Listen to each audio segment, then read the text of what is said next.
பேரன்பிற்குரிய நறுமலர் தீபம் ஆசிரியர் சொந்தங்களே, பல வருடங்களாக நாம் உழைத்த அந்த உழைப்பிற்கான பலன் நாளை, அதாவது ஞாயிற்றுக்கிழமை நமக்கு கிடைக்க இருக்கிறது.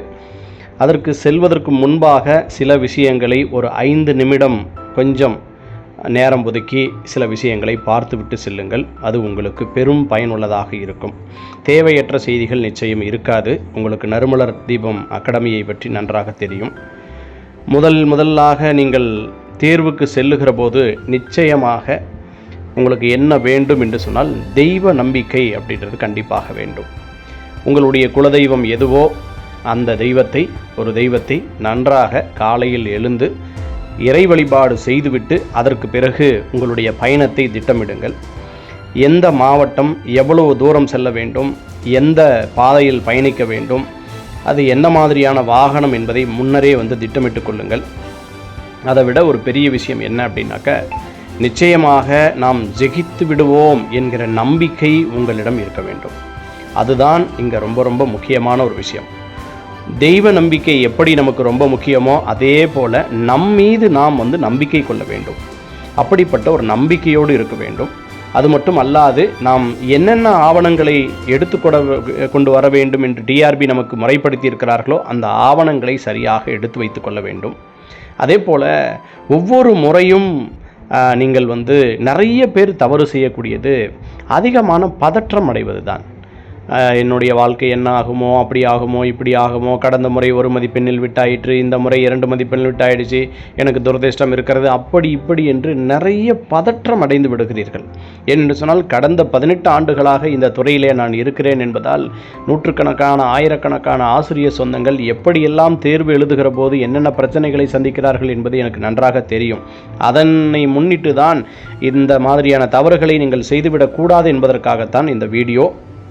அதனால் பதற்றமின்றி கொஞ்சம் செயல்படுங்க. அதே போல் நேர மேலாண்மை அப்படின்றது ரொம்ப ரொம்ப முக்கியம். நீங்கள் எந்த இடத்துல இருக்கீங்க, நீங்கள் அடைய வேண்டிய அந்த இடம் எது, எவ்வளவு நேரம் பயணம் மேற்கொள்ள வேண்டும் என்பதை தெளிவாக தெரிந்து வைத்து கொள்ளுங்கள். அது மட்டுமல்லாது காலையில் அவசியம் ஞாயிற்றுக்கிழமை காலை நீங்கள் உணவு எடுத்துக்கொண்டு போவது மிக மிக நல்லது. ஏனென்று சொன்னால் கடந்த முறை நிறைய ஆசிரியர் சொந்தங்கள் உணவில்லாமல் போய் மயக்கமடைந்து கீழே விழுந்து இந்த மாதிரியான நிறைய பிரச்சனைகளுக்கு காரணம் எது என்று சொன்னால் நாம் சரியான நேரத்திற்கு உணவு எடுத்துக்கொள்ள வேண்டும். பெரிய வகையான உணவு எடுத்துக்கொள்ள வேண்டும் என்று இல்லாவிட்டாலும் கூட ஒரு அடிப்படையாக இருக்கக்கூடிய நம்முடைய பசியை போக்கக்கூடிய ஒரு சில உணவுகளை நாம் நிச்சயமாக எடுத்துக்கொண்டு தான் செல்ல வேண்டும். எனக்கு பழக்கம் இல்லை, நான் அப்படிப்பட்டவன் இப்படிப்பட்டவன், நான் திடகார்த்தமானவன் என்றெல்லாம் நீங்கள் நினைத்து கொண்டு இருக்கிறீர்கள் என்று சொன்னால் அது சரியாக வராது. எனவே தயவு செய்து இதை கடைபிடிங்கள். இது ஒன்று. அதே போல் யாராவது நோயாளிகள் இருந்தீர்கள் என்று சொன்னால் தேவையான மருந்தை எடுத்துக்கொண்டு அதற்கு பிறகு பயணத்தை மேற்கொள்ளுங்கள். அது உங்களுக்கு நல்லதாக இருக்கும். அதே போல் கையில் செல்ஃபோனை தயவு செஞ்சு வீட்டிலேயே வச்சுட்டு போயிருங்க. ஏன்னு சொன்னால் நீங்கள் இங்கேருந்து போய் செல்ஃபோனை நீங்கள் வேறு எங்கேயாவது கொடுத்து அங்கே அதுக்கு அவங்க ஒரு ஐடி கொடுத்து அதை நான் வாங்கி வைக்க மாட்டேன்னு சொல்லி அங்கே வச்சு இங்கே வச்சு செல்ஃபோன் என்ன ஆகுமோ, வாட்ச் என்ன ஆகுமோ, நான் அதே மாதிரி நகை போட்டுட்டு போன நகை என்ன ஆகுமோ அப்படின்னு சொல்லி இந்த மாதிரியான பிரச்சனைகளை எல்லாம் நீங்கள் தவிர்த்துறதே ரொம்ப ரொம்ப நல்லது. சரிங்களா? அதனால் இந்த நகை போட்டு கொண்டு போவது, செல்ஃபோன் எடுத்துக்கொண்டு போவது, விலை உயர்ந்த வாட்ச் உள்ளிட்ட விஷயங்களை எடுத்துகிட்டு போகிறது, இதெல்லாம் நமக்கு அவசியம் இல்லை. தேர்வுக்கு போகக்கூடிய நமக்கு அவ்வளோ அவசியம் கிடையாது. அதையெல்லாம் என்ன செய்யுங்க அப்படின்னா வீட்டிலேயே வச்சுட்டு போயிடுறது ரொம்ப ரொம்ப நல்லது. இது ஒரு விஷயம். அதுக்கடுத்து பார்த்தீங்க அப்படின்னாக்கா கொஷின் பேப்பர் நீங்கள் வாங்குறீங்க அப்படின்னு சொன்னாக்கா நிறைய பேர் செய்யக்கூடிய விஷயம் என்ன அப்படின்னா, அந்த கொஷின் பேப்பரை வாங்கி முதல் கொஷினை படித்த உடனே பதற்றம் அடைஞ்சிருது. ஐயோ, இந்த மாதிரி ஒரு கொஷின் நான் பார்க்கவே இல்லையே, அப்படியே அப்படி இருக்கே அப்படின்னு சொல்லி முதல் கொஷின்லேயே ரொம்ப பெரிய அளவுக்கு ஒரு பதற்றத்தை அடைந்து விடுவது, அந்த மாதிரி நிறைய பேர் இருக்காங்க. அப்படி நீங்கள் முதல்ல நீங்கள் பதற்றம் அடைகிற போது அது பிற்கால கட்டத்தில் வரக்கூடிய எல்லா வினாத்தாள்களை நீங்கள் படிக்கிற போதும் அடுத்தடுத்து வினாக்களை படிக்கிற போதும் உங்களுக்கு அதனுடைய தாக்கம் வந்துவிடும். அதனால் தயவு செய்து அப்படி வேண்டாம். முதல் கேள்விக்கு விடை தெரியவில்லை என்று சொன்னால் அதை விட்டுவிட்டு அடுத்த கேள்விக்கு போங்க. ஏற்கனவே நீங்கள் நிறைய மோக் டெஸ்ட் அட்டன் பண்ணியிருப்பீங்க, ஓஎம்ஆர் சீட் அட்டன் பண்ணியிருப்பீங்க. ஏன்னா இது வந்து ஓஎம்ஆர் வழியாக நடக்கிறது அப்படின்றதுனால கண்டிப்பாக நீங்கள் வந்து ஓஎம்ஆர் ஒரு முறை 2 முறையாவது ஓஎம்ஆர் வந்து நீங்கள் ஃபில் பண்ணி பார்க்கணும். அந்த கட்டத்துக்குள்ளே நம்மளால் ஷேர் பண்ண முடியுதான்னு பார்க்கணும். ஒரு சின்ன விஷயம் கூட வெளியில் போயிடக்கூடாது. என்ன பேனாவை நம்ம பயன்படுத்துகிறோம் அப்படின்றது ரொம்ப ரொம்ப முக்கியம். ஏதாவது ஒரு பிளாக் பென் மட்டும் நம்ம தெளிவாக எடுத்துக்கோங்க. ஜெல் மாதிரியெல்லாம் எடுத்துகிட்டு போயிட்டு இது பண்ணாதீங்க, அதை வந்து பார்த்துக்கோங்க. அப்புறம் வந்து இந்த கொஷின் பேப்பரை பார்த்த உடனே பதற்றம் அடையக்கூடாது. இன்னொன்று வந்து வரிசையாக விடையளிப்பதற்கு முயற்சி பண்ணுங்கள். வரிசையாகனா எப்படி அப்படின்னா, இப்போ முதல் கொஷினுக்கு உங்களுக்கு நல்ல ஆன்சர் தெரிஞ்சிருக்கு அப்படின்னு சொன்னாக்கா ஓஎம்ஆரில் ஷேர் பண்ணிவிடுங்க. அடுத்து 5வது கொஷின் தான் உங்களுக்கு தெரியுது அப்படின்னா ஒன்றும் பிரச்சனை இல்லை. நீங்கள் உங்களுக்கு எது முதல் நல்லா தெரியுதோ 100% தெரியக்கூடிய இந்த வினாக்களை என்ன செய்யுங்க அப்படின்னு சொன்னாக்கா விடையளித்து கொண்டே போங்க. அடுத்த முறை 2வது முறையாக வாங்க. அதை விட ரொம்ப முக்கியமானது என்ன அப்படின்னா டைம் மேனேஜ்மெண்ட்டு. நீங்கள் முன்னாடியே வந்து அட்டன் பண்ணி பார்த்துருப்பீங்க, ஒரு 110 மேஜர் கேள்விகளுக்கு அட்டன் பண்ணி பார்த்துருப்பீங்க. அப்போது ஒரு கேள்விக்கு நமக்கு எவ்வளவு நேரம் எடுக்கிறது அப்படின்ற அந்த டைம் மேனேஜ்மெண்ட் பார்த்து வச்சுருப்பீங்க. அதனால் நீங்கள் வந்து இங்கே இருக்கக்கூடிய இந்த 150 கேள்விகள் வந்து நீங்கள் அட்டன் பண்ணணும். ப்ளஸ் வந்து தமிழ் எலிஜிபிலிட்டி ஒரு 30 கேள்விகள் இருக்கிறது, 180 கேள்விகள் இருக்குது. அதுக்கான முறையான நேரம் கொடுத்துருவாங்க, அது ஒன்றும் பிரச்சனை இல்லை. தமிழ் எலிஜிபிலிட்டிக்கு தனியாக நேரம் கொடுப்பாங்க. அது இல்லாமல் நம்மளுடைய மேஜருக்கு நீங்கள் அட்டன் பண்ணும்போது 150 கேள்விகளுக்கு எவ்வளவு நேரம் ஒதுக்குகிறீர்கள் அப்படின்றது ரொம்ப ரொம்ப முக்கியம். உதாரணத்துக்கு நீங்கள் முதல் கேள்விக்கு ஆன்சர் பண்ணிட்டீங்க, 2வது கேள்விக்கு ஆன்சர் பண்ணிட்டீங்க, 3வது கேள்விக்கு ஆன்சர் பண்ணிட்டீங்க. அடுத்து ஒரு 3 கேள்வி உங்களுக்கு ரொம்ப டஃப்பாக இருக்குது அப்படின்னு சொன்னால் அதை நீங்கள் அதிலேயே வந்து உங்களுக்கு படித்த உடனே தெரிஞ்சிடும், இந்த கொஷினுக்கு நம்மளால் அடிக்க முடியாது அப்படின்னு தெரிஞ்சிடும். ஒன்று அது தெரிஞ்சிருச்சுன்னா உடனே விட்டுட்டு அடுத்த கொஷினுக்கு போயிடணும். நீங்கள் இந்த கொஷின் அதுவாக இருக்குமா, அப்படி இருக்குமா, இப்படி இருக்குமான்னு இங்கேயே வந்து ஒரு 5 நிமிஷத்தை வீணாக்கிட்டு அதுக்கப்புறம் அந்த கொஷினுக்கு ஆன்சர் பண்ணாமல் அடுத்து 6வது 7வது கொஷினுக்கு நீங்கள் ஆன்சர் பண்ண போகிறீங்க அப்படின்னாக்க அது வந்து பெரிய தவறு. அது தெரியலன்னு தெரிஞ்ச உடனே அதை பற்றி அலசி ஆராய்ஞ்சிட்டு இருக்காமல் பின்னாடி இருக்கக்கூடிய எந்தெந்த கேள்விகள் எல்லாம் உங்களுக்கு தெரிகிறதோ அந்த கேள்விகளுக்கெல்லாம் நீங்கள் விடையளிப்பதில் முயற்சி பண்ணணும். எப்போவுமே தெரியலன்னு சொல்கிறத எப்போ சார் நம்ம பண்ணணும்னா, நமக்கு தெரிஞ்ச எல்லா விஷயங்களையும் ஷேர் பண்ணி முடிச்சுட்டு அதுக்கப்புறம் தான் இதுக்கு பக்கத்தில் வரணும். சரிங்களா? அதனால் வீணாக வந்து நேரத்தை வந்து வீணாக்கிடாதீங்க. ஏன்னா பல பேர் என்ன செஞ்சுருக்காங்க இதுக்கு முன்னாடி அப்படின்னு பார்த்தீங்கன்னா, அந்த 2வது கொஸ்டின் ஆன்சர் தெரிஞ்சிருக்காது. அதனால் என்ன பண்ணுவாங்கன்னா, அது அப்படி இருக்குமா இப்படி இருக்குமான்னு ஒரு 5 நிமிஷத்தை வீணாக்கியிருப்பாங்க.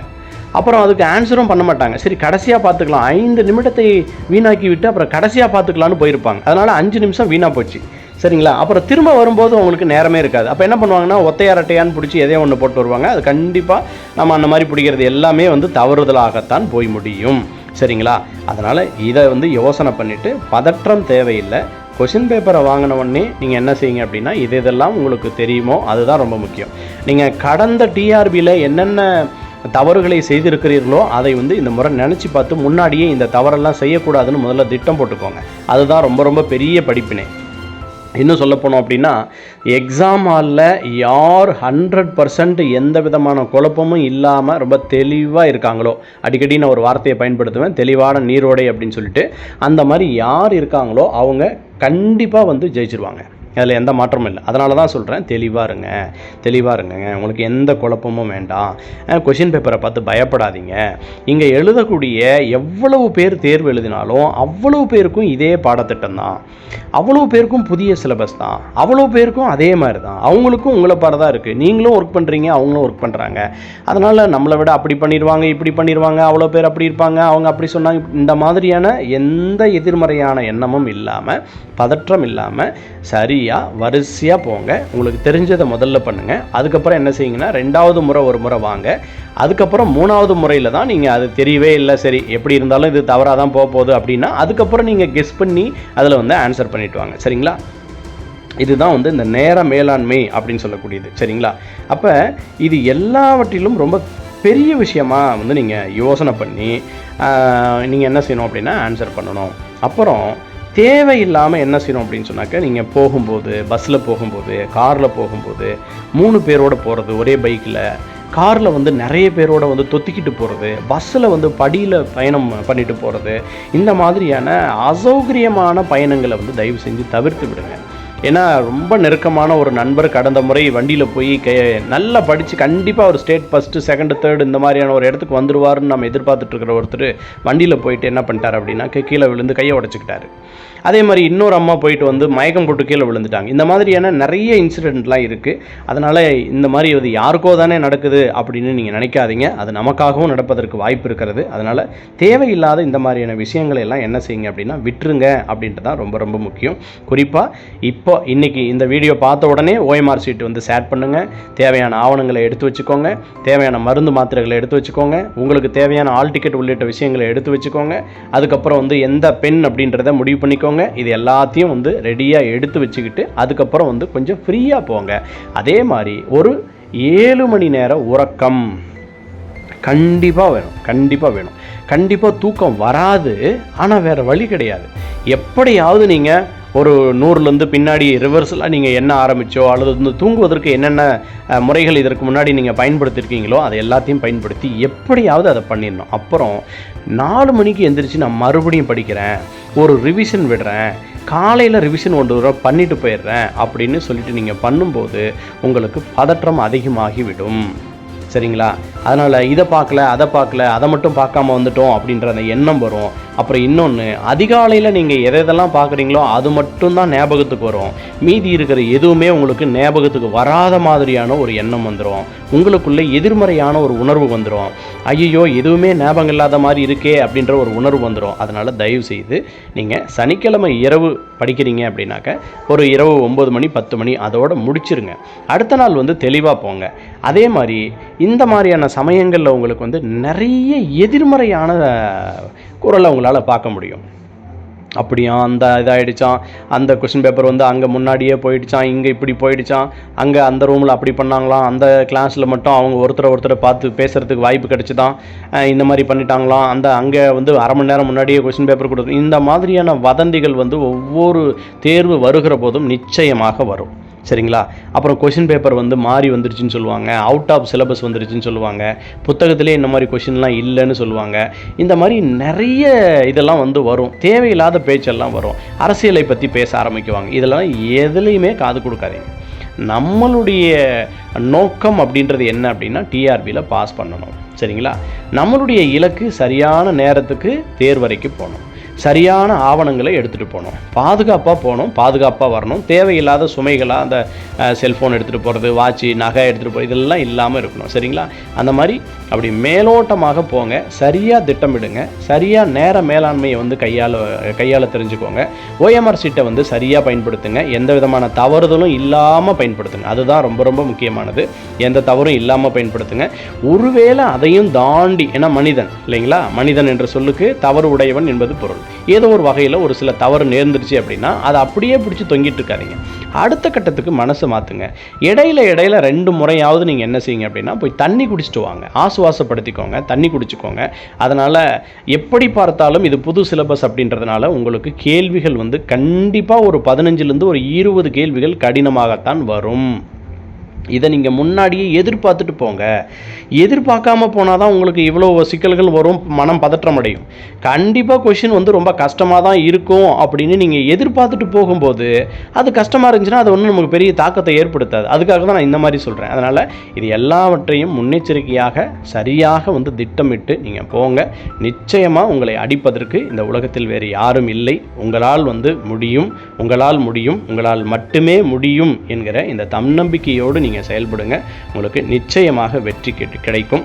எல்லாம் வல்ல இறைவனை வந்து நறுமலர் அகாடமியின் சார்பாக வேண்டிக் கொள்கிறேன். உங்கள் அனைவருக்கும் என்னுடைய மனமார்ந்த நல்வாழ்த்துக்கள்.